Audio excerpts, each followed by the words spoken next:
vamos a hablar de salud mental. Esta es la mesa de salud mental, pero es que ya hemos hablado de salud mental durante toda la mañana, pero esta es la mesa. Aquí es donde vamos a hablar. Comparto la mesa con Mercedes, con Alfredo, con Patricia. Mercedes Vázquez es la directora de Recursos Humanos y Operaciones de Grupo Antípodas. Alfredo ha desarrollado su carrera en Mafre, más de 30 años, y ahora liderando el desarrollo de negocio de la plataforma digital de salud y bienestar, Savia. Y Patricia es la directora del área de consultoría estratégica de salud y bienestar en Mars, Mercer, por si no habéis visto el cambio de marca. Además, ella es médico, experta en neurociencia y ha liderado multitud de proyectos de alto nivel de consultoría de las personas, de bienestar. Bueno, ahora compartirán los tres su experiencia. Yo soy Gema, dirección de la unidad de empresas en Nascor. Somos la consultora de recursos humanos del grupo OCA Global, para que nos situéis. Y vamos a hablar de salud mental, que ya no es, ha dejado de ser un tema periférico para convertirse en una palanca estratégica de los objetivos ESG en las empresas. La inversión en bienestar impulsa la retención de talento, incrementa la productividad, ayuda a la sostenibilidad de la empresa. Esto es evidente. Las empresas que integran programas de bienestar en su estrategia central mejoran su reputación, talento, fidelización, atracción, reducen riesgos operativos, productividad y ayudan a asegurar la viabilidad de un proyecto empresarial, sostenibilidad a largo plazo.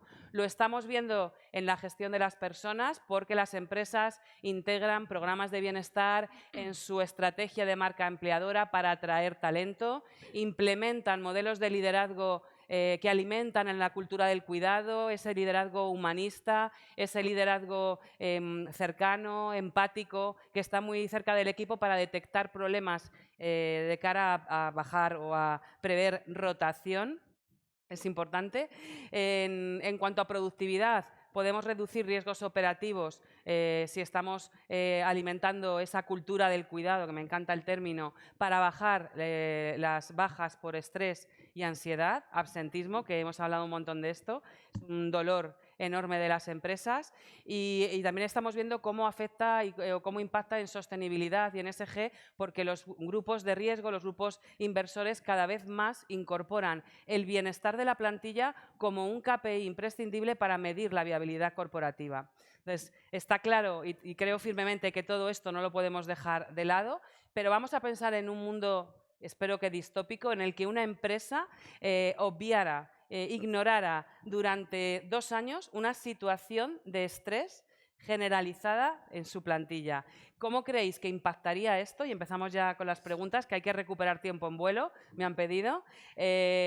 ¿Cómo impactaría esto en la productividad, en la rotación y al final en la viabilidad del proyecto empresarial? Patricia, además tú querías hilar con algo que hemos hablado antes. Gracias, Gemma. Sí, y muchas gracias a Fran y al Foro de Recursos Humanos por poder estar hoy con todos vosotros. Efectivamente, yo quería hacer lo mismo que Antonio, que es rebobinar el casete. También hice el EGB y también rebobinaba el casete con el bolígrafo.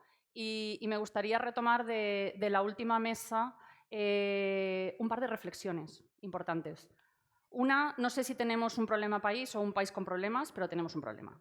Y tenemos un problema que está afectando a todo el país, a la sociedad y a las personas. Me gusta decir esto porque hemos estado escuchando y creo que muchas veces se nos olvida el que de lo que estamos hablando al final es de salud y de salud de las personas entendido en su más amplio concepto. Tenemos que hacer todo tipo de intervenciones en este sentido, pero es cierto que lo que estamos viendo es un sistema, una sociedad, unas organizaciones y unas personas que están extremadamente tensionadas. Y esta tensión, si nos lo llevamos a una visión desde la neurociencia, más desde el concepto más neuropsicológico, podemos ver que términos como la carga alostática, por ejemplo, que son toda esa carga que nosotros somos capaces de soportar desde el punto de vista emocional funcionando de manera normal, la tenemos realmente desequilibrada. Estamos desequilibrados como personas y estamos desequilibrados como sociedad.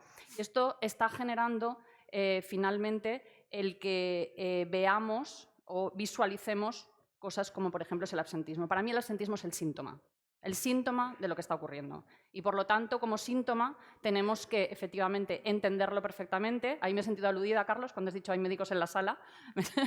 No, las organizaciones efectivamente no tienen que tratar la salud mental, pero las organizaciones sí que tienen la obligación de generar espacios psicológicamente seguros. Sí que tienen la obligación de equilibrar cuáles son todas esas demandas que están poniendo por encima de sus personas, por encima de sus organizaciones, y cuáles son los recursos que están poniendo a su disposición. Porque cuando estamos generando unos sistemas en los que esas demandas superan realmente los recursos, llegamos al punto de que nuestra carga alostática se ve superada y es cuando aparecen los problemas.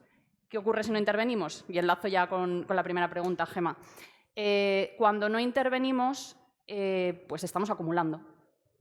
Podemos no intervenir y no ver algo hoy, pero estamos generando un problema para mañana, con toda garantía. Lo vamos a ver mañana, lo vamos a estar normalizando en el tiempo hasta que realmente esos indicadores sean tan altos como los que vemos ahora, que como bien decía, se comentaba en la otra mesa, los indicadores ya son tan tremendos que no importa que hablemos de A, de B o de C, por sí mismos ya hablan en su conjunto y los vamos a ver con toda garantía. Entonces, la pregunta para mí y la reflexión final sería, no es qué es lo que ocurriría por no intervenir durante 2 años, sino qué es lo que ya estamos normalizando que realmente nos está impactando hoy en día.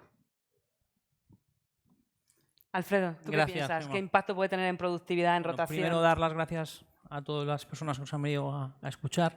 Tampoco somos importantes, pero es importante estar arropados. Y bueno, yo desde Mapfre Salud Digital Savia, la pregunta es como si fuéramos empresa, pero me vas a dejar que la conteste desde la experiencia que tenemos un poco holística de diferentes sectores, diferentes empresas, grandes, pequeñas, medianas. Con una breve reflexión que publicamos en el 7º Radiografía del Bienestar que hicimos hace 3 semanas. Vamos evolucionando y sabemos que de los 22 millones de personas que trabajamos en España aproximadamente, ¿no? 3,5 millones suelen ser autónomos, son autónomos. El resto, pues estamos aquí representados en grandes, en pequeñas y medianas empresas, ¿no? Entonces, dentro de esta distopía, yo reformularía la pregunta y diría, ¿qué pasaría si en los próximos 2 años pasar del 67% de la gente que empleados no tienen servicios de salud y bienestar, afectando a la salud mental, lo tuvieran? Y ahí la dejo para el año que viene. El otro 37%, pues lógicamente va a afectar en productividad. Estaríamos hablando de posiblemente algo que no hemos hablado, creo, y que no se ha hablado, que es el presentismo. O sea, si yo no tengo nada, ¿no? Habría que pensar en las empresas que lo tienen y las empresas que no lo tienen. Por ser un poco irónico, las que no lo tienen, el empleado no sufriría nada, no pasaría nada, no lo tiene. Las que lo tienen, pues evidentemente van a tener un declive productivo, lógicamente. Algo muy importante desde el punto de vista de riesgo interno, que sí hemos hablado esta mañana, que es la parte reputacional de la sensación del trabajador, algo que lo tienes y de repente te lo quitan, tan importante, porque para mí esto no es un beneficio social, esto es algo más, pues quitarlo lógicamente va a impactar en el riesgo. Y desde el punto de vista de la rotación que decíamos, pues evidentemente vas a traer menos talento, el talento además cualificado se te va a ir y poco más puedo aportar dentro de... Gracias, Alfredo. Breve. Mercedes, tu perfil, lo he dicho al principio, es la dirección de los recursos humanos y de la operación. Compaginar esto o conjugar esto es complicado y además eres un perfil muy humanista, sí, porque eres una comprometida con las personas. ¿Tú qué piensas y cómo conjugas? Bueno, primero gracias por la invitación y gracias a todos los que nos están escuchando. Y yo, pues al hilo de todas las mesas que nos han dejado el listón muy alto, además, porque hemos visto a grandes profesionales, cada uno en su materia, al final la reflexión es que todo es muy bonito, todas las cifras son muy bonitas, las grandes empresas hacen un montón de cosas y tienen programas para salud mental, para salud global, todo eso, pero el tejido empresarial español es de empresas más chiquitas y somos las empresas pequeñas las que movemos el tejido empresarial, esa es la realidad. Entonces, ¿hasta dónde tenemos que llegar con esos superprogramas que son maravillosos y estupendo y que las 2 empresas que me acompañan los tienen y que es estupendo? Y hasta dónde, qué podemos hacer en otras compañías en las que no tenemos esos medios, no tenemos esos presupuestos y tenemos directores generales o CEOs o como queramos llamarlos que también quieren el bienestar de su compañía, pero que tenemos que trabajar desde el minuto 1, ¿vale? Y sabiendo que no vamos a tener probablemente unos medios adicionales que podamos utilizar, sino que tenemos que trabajar directamente con la plantilla. En mi caso, que somos una compañía de BPO, tenemos muy claro, lo decía antes Carlos, la distinción entre la salud mental y el riesgo psicosocial.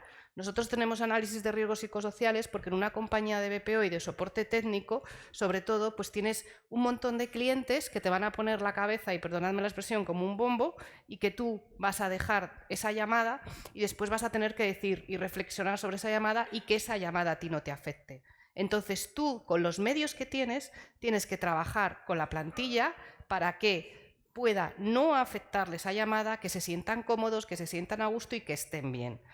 Hay algo en lo que no sé si nos va a dar tiempo a entrar, que es en la parte de los mandos intermedios, que son los que tienen que conocer cómo está su plantilla y qué necesidades tiene. Hace poquito estábamos en un foro similar a este y hablábamos de si conocíamos realmente a nuestra plantilla, y no se trata de decir, es que es ingeniero, es no sé qué, pues sí, está casado, tiene 3 hijos, no, es que a lo mejor es una persona que está pasando, por ejemplo, y poníamos este ejemplo claro, por un duelo, y tenemos que saber cuando una persona de nuestra compañía y de nuestro equipo está pasando por un duelo.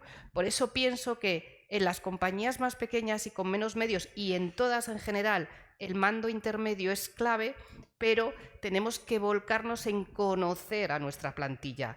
Hablaban mis compañeras de la primera mesa en empresas grandes, en empresas además pues muy importante en nuestro mercado también, de tenemos que conocer qué quieren, qué necesitan nuestros trabajadores. Es que es básico. No me vale el café para todos, no me vale decir es que hemos hablado de falta de compromiso, no sabemos si tienen motivación, no estamos generando una cultura de confianza, no. Es que vamos a tener que ir cada vez más ad hoc para saber qué es lo que quiere cada persona y saber cómo se sienten. El mercado está evolucionando tantísimo. Yo soy de los que pienso que acabaremos todos trabajando prácticamente por proyectos y porque algo nos motive. ¿Por qué? Porque la motivación, en el estado en el que estamos todos y en esta rapidez que tenemos en el día a día, la motivación termina, el compromiso termina. Entonces necesitamos estar en proyectos muy claros y muy establecidos. Nuestros abuelos se jubilaban y les regalaban el reloj cuando se iban de su compañía después de 40 años. Nosotros vamos a estar en un montón de proyectos y nuestros hijos en más, ¿vale? Y van a tener ese compromiso durante un tiempo que va a ser limitado. Por lo menos es la forma de pensar que yo tengo. Entonces, adaptémonos todos también a esa parte. Gracias, Mercedes. Llevamos mucho tiempo hablando de salud mental. ¿Creéis que ha llegado el momento en el que ya no es un beneficio social, sino que realmente es un indicador crítico de un riesgo operativo, de un riesgo financiero? Patricia. ¿Empiezo yo? Gracias, Emma. Yo quiero retomar otra vez un poco lo que ha dicho Carlos antes, que creo que es importante porque efectivamente muchas veces hablamos de salud mental en contraposición con la falta de salud mental. Y efectivamente, Carlos tiene razón en el que lo que es el tratamiento de una patología en salud mental no es una responsabilidad de las organizaciones. A mí me gusta, cuando se habla de las organizaciones, es cierto que en general me gusta más hablar del bienestar emocional. Creo que refleja mucho mejor lo que tiene que aportar una organización en este sentido. Y dicho esto, efectivamente, no es un nice to have, no es algo que bueno, podríamos tener o no, sino que realmente una organización que interviene tanto en el bienestar emocional como en el bienestar y en la salud en su conjunto tiene un resultado muy claro económico. Y esto lo avalan los datos. Esto ya sabemos que esto no es opinión, esto hay estudios de grandes universidades, de grandes consultoras, de grandes organizaciones que hablan de cuánto dinero invertido, bien invertido y bien comunicado dentro de las organizaciones generan un retorno claro. Y desde el punto de vista de la neuropsicología, como os decía antes, también se explica muy claro desde el punto de vista del deterioro del desempeño. Por lo tanto, al final es un ámbito que genera un impacto directo en la cuenta de resultados de las empresas. Es un ámbito de actuación que tenemos que tener como estratégico en nuestras organizaciones. Y la pregunta al final es cuál es ese impacto a la hora de no actuar. Es decir, no es cuánto retorno tengo cuando invierto, sino cuánto me está impactando el no actuar de manera efectiva. Alfredo. Bueno, pues voy enlazando lo que ha dicho antes Mercedes en relación a que hay gran parte de la empresa, que lo he dicho también yo, ¿no? Que yo creo que es el 99.5 de empresas que son pymes, de menos de 250, ¿no? Entonces hablamos de beneficio social. Generalmente en esas empresas poco beneficio social hay. Entonces, alinear el concepto beneficio social, primero tenemos que llegar a tener un beneficio social. Para pasar a ya no es un beneficio social, está integrado en la ética, en lo que es el desarrollo y que afecta a la parte financiera, ¿no? Yo creo que es una reflexión que tenemos que tener. Oye, ¿cómo podemos ayudar a esa empresa pequeña? Y ya también voy al autónomo empresario, que tampoco hemos hablado de él, pero que también está ahí, que un autónomo empresario es una farmacia, es un notario, es una empresa pequeñita que a lo mejor tiene 10, 15 trabajadores, igual que una SL, ¿vale? Entonces, lo dejo también ahí para posibles debates. Claramente nosotros pensamos que, por supuesto, que va a impactar en la parte financiera, por supuesto que va a impactar en la parte operativa. Sabemos que si tienes un problema de salud mental dentro de la empresa, pues se te puede ir a plazos de 6 meses hasta que consigues renovar ese puesto de trabajo. Hay datos de Gallup, como hemos hablado antes, donde dice que más o menos por cada trabajador se podría tener un retorno de casi 4.200 euros al año, ¿no? El poder invertir y decir, oye, yo tengo una política de prevención para el tema emocional, ¿no?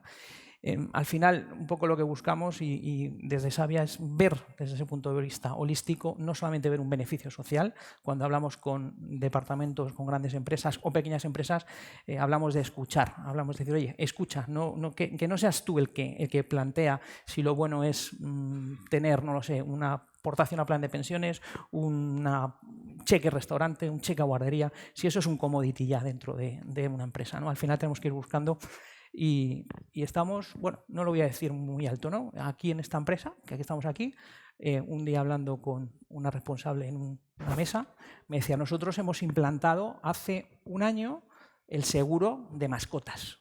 ¿Por qué? Porque escuchamos.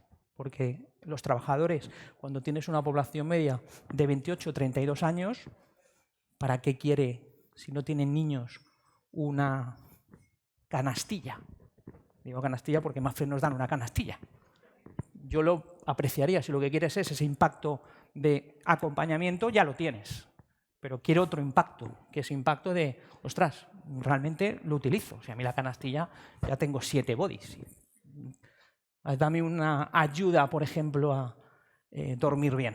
No lo sé, por momento vital, beneficio social, escuchar y a partir de ahí desarrollar estrategia. Gracias, Alfredo. Mercedes. Bueno, la verdad es que podemos debatir sobre absolutamente todas las medidas, pero poderoso caballero don dinero. Después, una vez que esas medidas hay que implementarlas, pues empezamos con si presupuesto sí, presupuesto no, o cómo lo hacemos. Entonces, creo que es esencial tener medidas, pero que muchas veces nos vamos a un gasto que las empresas no pueden asumir y que haciendo pequeñitas cosas sí que se podrían hacer. A mí me gusta contaros un ejemplo de lo que es el bienestar de empleados en una empresa pequeña. Yo trabajé hace unos años en una compañía que estábamos en Madrid y estábamos en una capital de provincia pequeña en el norte de España, ¿vale? Esta empresa, en uno de los servicios que tenía de telemarketing de venta, perdón, en la pequeña capital de provincia, tenía un incentivo de tiempo libre adicional a lo que sería la retribución de incentivos y demás. Tenía un incentivo de tiempo libre que venía fenomenal. ¿Por qué? Porque las distancias eran muy pequeñas y entonces si la persona podía salir 5, 10, 15 minutos antes, le venía fenomenal para llegar a su casa 5, 10, 15 minutos antes. Ese servicio dependía operativamente de una persona que también empezó a llevar Madrid. Y entonces a mí me propuso y me dijo, oye, vamos a poner el mismo incentivo de tiempo libre en Madrid. Y yo le dije, bueno, vamos a ver cómo te funciona. Puse el incentivo de tiempo libre en Madrid y no funcionaba. ¿Por qué? Porque el autobús pasa a una determinada hora, el metro pasa a una determinada hora, el tren pasa a una determinada hora. Y entonces, aunque salieras 5 minutos antes, al final no le resultaba rentable al trabajador. Yo, que soy madrileña, aunque de sangre gallega, como podéis notar a veces en mi acento, pues lógicamente yo le dije, no, ponlo, pero vamos a esperar un mes, ¿qué pasa? Al mes habíamos implementado una acumulación en Madrid de ese incentivo de tiempo libre, porque si salías 1 hora antes, ¿vale?, era beneficioso. Entonces, eso también son métricas que puedes utilizar para las compañías, ¿vale? Eso también son métricas eso son ayuda, ¿vale?, que implica que el trabajador se ve reconocido, el trabajador tiene algo adicional y el trabajador va a mejorar en su día a día, que es a donde lleva la parte de salud mental, de estar contento, de estar a gusto, de estar bien yendo a trabajar, ¿vale? Entonces, yo creo que absolutamente todo, en las compañías tenemos un montón de cosas para hacer, si tenemos presupuesto para ello, maravillosas y estupendas, y después tenemos otra serie de cosas que podemos hacer y que al final nos pueden ayudar. Esta mesa, que viene de la sostenibilidad y que parece también, pues eso, pequeñitas cosas, cuando hablamos de sostenibilidad, lo de subir las escaleras y lo de que muchas compañías les digamos a todos, y que nosotros mismos lo hagamos, oye, no utilicemos el ascensor, vamos a subir las escaleras. Eso no tiene coste y al final la gente sí que lo hace y eso es bueno para su salud, la salud física, la salud mental, que una cosa lleva a la otra y así estaríamos trabajando. Y después, aparte, podemos incluir un montón de medidas adicionales que son estupendas y maravillosas y que desde luego, si tenemos presupuesto, benditas sean. O sea, yo siempre le digo a mi jefe, ¿cuánto tengo? O sea, dime cuánto tengo porque sí que quiero hacer cosas. Entonces, creo que tenemos que ver que todo lo que invertimos al final va a repercutir. Antes hablábamos de las métricas de absentismo y demás. Es que no solo son las métricas de absentismo, es que si tú tienes que formar a alguien, primero le tienes que seleccionar. Los que seleccionamos tenemos la mala costumbre de comer, entonces nos gusta cobrar un sueldo, entonces tienen que pagarnos. Entonces tenemos que seleccionar, tenemos que formar y tenemos una curva de aprendizaje. ¿Medimos la curva de aprendizaje en las compañías? Porque si medimos esa curva de aprendizaje, sabemos cuándo una persona va a empezar a ser productivo. Así que todo eso va a la parte económica. No nos quedemos solo en medir absentismo y rotación, que van súper unidos, ¿eh? Cuando tienes poca rotación, normalmente tienes más absentismo y no estoy descubriendo la pólvora. Entonces, bueno, midamos eso, pero midamos también otras métricas que nos van a ayudar muchísimo en las compañías. Gracias, Mercedes. Vamos a intentar ir terminando porque si no nos vamos a retrasar mucho. Una última intervención. Es cierto que muchas empresas no tienen presupuesto y es verdad que nuestro tejido empresarial está compuesto por empresas pequeñas que normalmente no pueden derivar una parte económica a esto, pero sí que al final implica siempre un coste, porque el coste interno también es coste y es el tiempo de las personas de recursos humanos que estáis pensando cómo abordar esto, el coste de oportunidad de ese tiempo, hay un montón de implicaciones. Pero tenemos que medir el ROI. Normalmente nos van a pedir desde arriba el ROI de ese tiempo o de ese coste, sea interno, sea externo.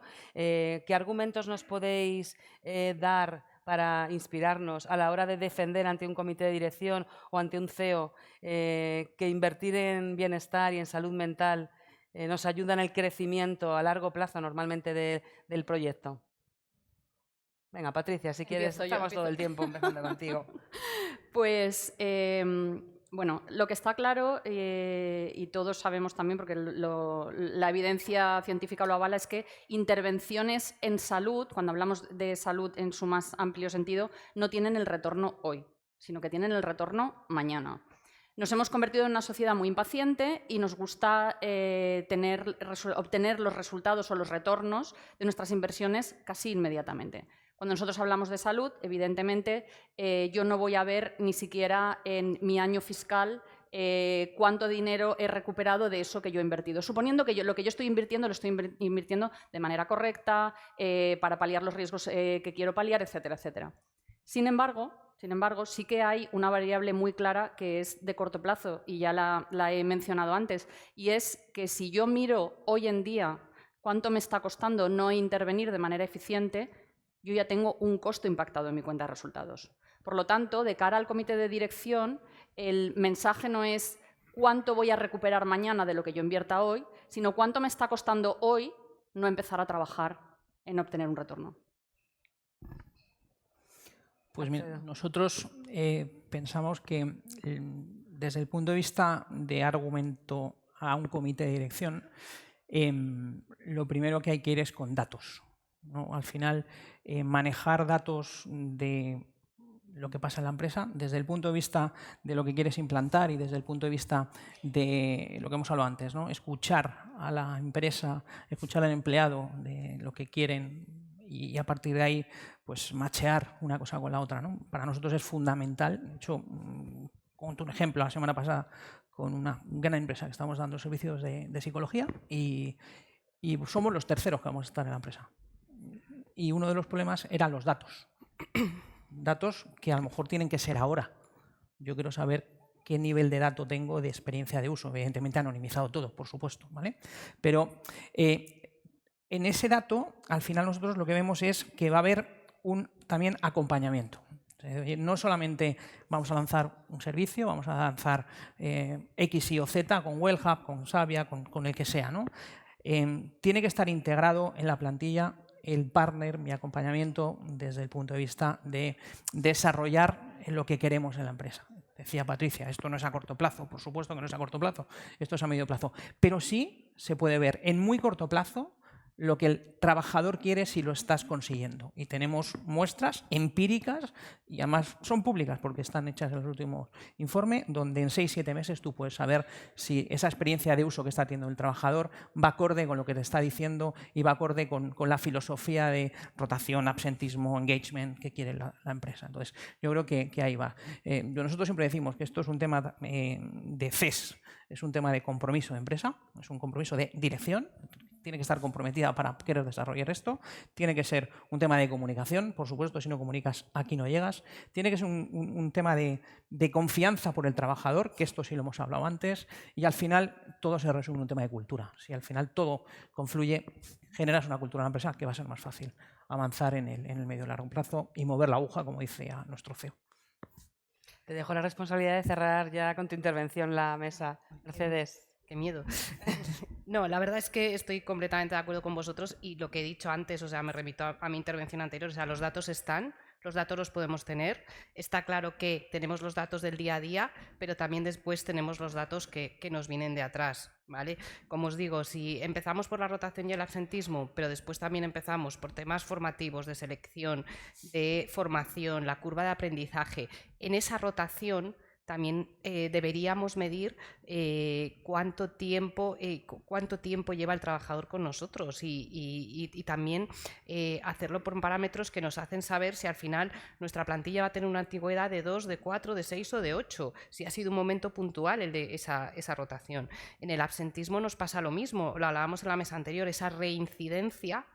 Nosotros ahora mismo podemos medirla, o sea, los datos los tenemos absolutamente todos en las compañías. Entonces, eso es lo que quiere ver un CEO, un director general y nuestros compañeros del comité de dirección. Yo tengo que decir que cada vez veo más involucrados a los comités de dirección con todo esto. ¿Por qué? Porque, bueno, vale, habrá en un momento dado en que digamos que la palanca económica mueve muchísimo y nos preocupe eso, pero sí que veo cada vez más a partir de ahí sí que nos estamos preocupando por las personas, ¿vale? Es igual que, insisto, en la mesa de ESG, o sea, si en un momento dado nosotros no creíamos o se nos estaban imponiendo políticas de sostenibilidad de manera obligatoria, ahora ya las hemos interiorizado y ya estamos trabajando directamente con ellas. Entonces, la parte de salud mental y la parte de salud general de los trabajadores es que tiene que ser algo básico, es que no tendríamos que tener, ¿cómo decirlo? Bueno, una mesa que podemos venir cuando quieras, Fran, pero no tendríamos que dedicarle solo la mesa a la salud mental porque tendría que estar ya dentro. Y creo que lo decías tú, Patricia, al principio. O sea, es que tiene que ser de base y que al final el encontrarse a gusto no sea un parámetro para que el trabajador, que además cada vez más es el trabajador el que elige en qué compañía estás. Ya no somos las compañías las que elegimos a los candidatos, son esos candidatos los que van a decidir en qué compañía estar. Entonces, obviamente, si sabe que en esa compañía los demás están trabajando a gusto, están bien y sí que tienen ese foco en la parte humana y ese foco en las personas, le va a gustar. Es al final en las métricas, una de las preguntas que no nos ha dado tiempo a hacer, el medir el grado de satisfacción que tienen las personas en las compañías y la recomendación que dan. Si alguien recomienda a su compañía para trabajar en ella es porque está a gusto. Entonces creo que es la mejor métrica que podemos tener. Así que el tener, y lo decías tú ahora, embajadores de nuestra marca, que desde el CEO, desde el director general se involucren en todas las políticas de salud de la compañía, que se comunique correctamente, que todo el mundo sepa qué políticas hay y qué es lo que puedes hacer y demás, y convertirnos en embajadores de nuestra marca, creo que es lo básico para tener unas compañías saludables, como tú decías al principio, y que cada vez más entendamos que es algo que va en el ADN de cada compañía. No hace falta buscarlo ni hacer proyectos separados, sino tenerlo dentro. Muchas gracias. Coincido contigo, que tiene que ser algo que esté incluido en la cultura. No nos liamos más porque no podemos. Muchas gracias a todos y todas. Gracias, Fran. Gracias.